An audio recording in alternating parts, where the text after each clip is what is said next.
So the next aspect of our metaphysical introduction must be about games. You know, I think there are really 4 questions that all philosophers have discussed from the beginning of recorded time. First is, who started it? The second is, are we going to make it? The third is, where are we going to put it? And the fourth is, who's going to clean up? When you think these over, it poses a 5th question. Is it serious? And that's the one I want to discuss. Is existence serious? Like you say to doctor, after he's looked at your X-ray picture, is it serious? What does that mean? Means, am I in danger of not continuing to survive?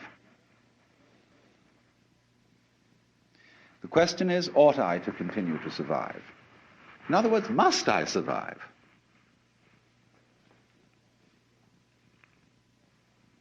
If life is serious, then of course I must survive. If it is not serious, it really doesn't matter whether I do or I don't.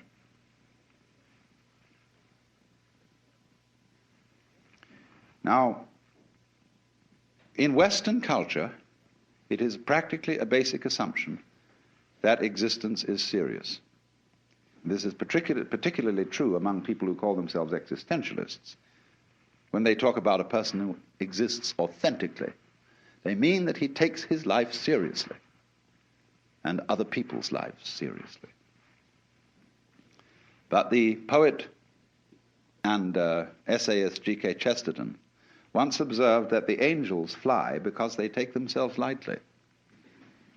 And if I may venture into mythology, if the angels take themselves lightly, how much more so the Lord of the angels? But you see, we have been brought up in a mythological context where the Lord God definitely does take himself seriously and is indeed the serious person. So that when we go into church, laughter is discouraged in the same way as it's discouraged in court. This is a serious matter, and everybody has to have the right expression on their faces. Because this is the great, great authority figure. This is Grandpa, who says, all you kids, you know. And we don't realize that he has a twinkle in his eye. But the basis of it all is this, then. If we say, you must survive, or I must survive, life is earnest, and I've got to go on, then your life is a drag and not a game. Now, it's my contention, my personal opinion, this is my basic metaphysical axiom, shall we put it that way, that existence, the physical universe, is basically playful. There is no necessity for it whatsoever. It isn't going anywhere. That is to say, it doesn't have some destination that it ought to arrive at. But it is best understood by analogy with music. Because music, as an art form, is essentially playful. We say you play the piano. You don't work the piano. Why? Music differs from, say, travel. When you travel, you are trying to get somewhere. And of course, we, because being a very compulsive and purposive culture, are busy getting everywhere faster and faster and faster till we eliminate the distance between places. I mean, with the modern jet travel, you can arrive almost instantaneously. And what happens as a result of that is that the two ends of your journey become the same place. So you eliminate the distance and you eliminate the journey. Because the fun of the journey is to travel, not to obliterate traveling. So then, in music, though, one doesn't make the end of a composition the point of the composition. If that were so, the best conductors would be those who played fastest. And there would be composers who wrote only finales. People go to a concert just to hear one crashing chord, because that's the end. Same way in dancing. You don't aim at a particular spot in the room. That's where you should arrive. The whole point of the dancing is the dance. Now, but we don't see that as something brought by our education into our everyday conduct. We've got a system of schooling which gives a completely different impression. It's all graded. And what we do is we put the child into the corridor of this grade system with a kind of, come on, kitty, kitty, kitty. And yeah, you're going to kindergarten, you know. And that's a great thing, because when you finish that, you'll get into first grade. And then, come on, first grade leads to second grade, and so on. And then you get out of grade school, and you've got high school, and it's revving up. The thing is coming. Then you're going to go to college. And by Jove, then you get into graduate school. And when you're through with graduate school, you go out to join the world. And then you get into some racket where you're selling insurance. And they've got that quota to make. And you're going to make that. And all the time, the thing is coming. It's coming. It's coming. That great thing, the success you're working for. Then when you wake up one day about 40 years old, you say, my God, I've arrived. I'm there. And you don't feel very different from what you always felt. And there's a slight letdown because you feel there's a hoax. And there was a hoax.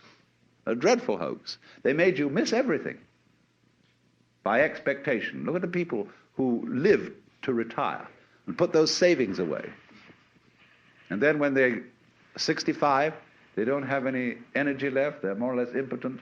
And they go and rot in an old people's senior citizens community. Because we've simply cheated ourselves the whole way down the line. We thought of life by analogy with a journey, with a pilgrimage, which had a serious purpose at the end, and the thing was to get to that end, success or whatever it is, or maybe heaven after you're dead. But we missed the point the whole way along. It was a musical thing, and you were supposed to sing or to dance while the music was being played. But you had to do that thing. You didn't let it happen. And so, in this way, the human being sometimes becomes an organism for self-frustration. Let's take Korzybski called man a time binder. That means that he's the animal peculiarly aware of the time sequence.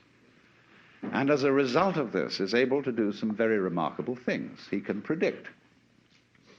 He studies what's happened in the past, and he says the chances are so-and-so of that happening again. So he predicts. Well, this is very useful to be able to predict, because that has survival value. But at the same time, it creates anxiety.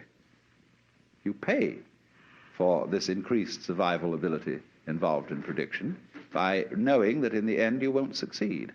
You're all going to fall apart by one way or another. It might happen tomorrow, it might happen 50 years from now. But it all comes apart in the end. And people get worried about that. They get anxious. So what they gained on the roundabout, they lost on the swings.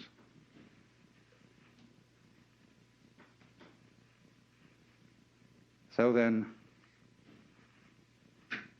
if you see, on the other hand, that existence, this is, as I said, my basic metaphysical assumption, which I won't conceal from you, that existence is musical in nature. That is to say that it is not serious. It is the play of all kinds of patterns.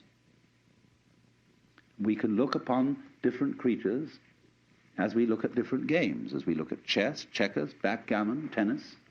There's the tree game, the beetle game, the grass game. Or you can look at them as you look at different styles of music, mazurkas, waltzes, sonata, etc., all down the line. There are all these different things doing their stuff. And they're going to hoo-de-doo-de-doo, in different rhythms. And we're doing that. If you were in a flying saucer from Mars or somewhere, and you came and looked, try and make out what was living on this world, from about 10,000 feet at night or early morning, you would see these great ganglia with tentacles going out all over the place. And early in the morning, you see little blobs of luminous particles going into the middle of them. See? And then in the late afternoon or early evening, it would spit them all out again. And they'd say, well, this thing breathes. And it does it in a special rhythm. It goes in and out, in and out, in and out once every 24 hours. But then it rests a day and doesn't spit so much. It spits in a different way. That's a kind of irregularity. And then it starts spitting all over again the same way. Well, I say that's very interesting. That's this kind of thing we have. See? This is something that goes this way. You see? Now, existence, you see, is something that is spontaneous. The Chinese word for nature, zhiran, means that which happens of itself. Your hair grows by itself. Your heart beats by itself. You breathe pretty much by itself. Your glands secrete their essences by themselves. You don't have voluntary control over these things. So we say it happens spontaneously. So when you go to sleep and you try to go to sleep, you interfere with the spontaneous process of going to sleep. Try to breathe, real hard, and you find you get balled up in your breathing. So if you're going to be human, you just have to trust yourself to have bowel movements and go to sleep and digest your food. Of course, if something goes seriously wrong and you need a surgeon, that's another matter. But by and large, the healthy human being doesn't, right from the start of life, need surgical interference. And he lets it happen by itself. So with the whole picture, that is fundamental to it. You've got to let go and let it happen. Because if you don't, you're going to be all clutched up. You're going to be constantly trying to do what can happen healthily only if you don't try. And when people, when you think a bit what people really want to do with their time, what do they do when they're not being pushed around and somebody's telling them what to do? They like to go. They like to make rhythms. They listen to music, they dance, or they sing, or they do something of a rhythmic nature, playing cards, or bowling, or raising their elbows. Everybody wants to spend their time swinging. And that's the nature of this whole thing we're in, you see. It likes to swing. That's why it does it.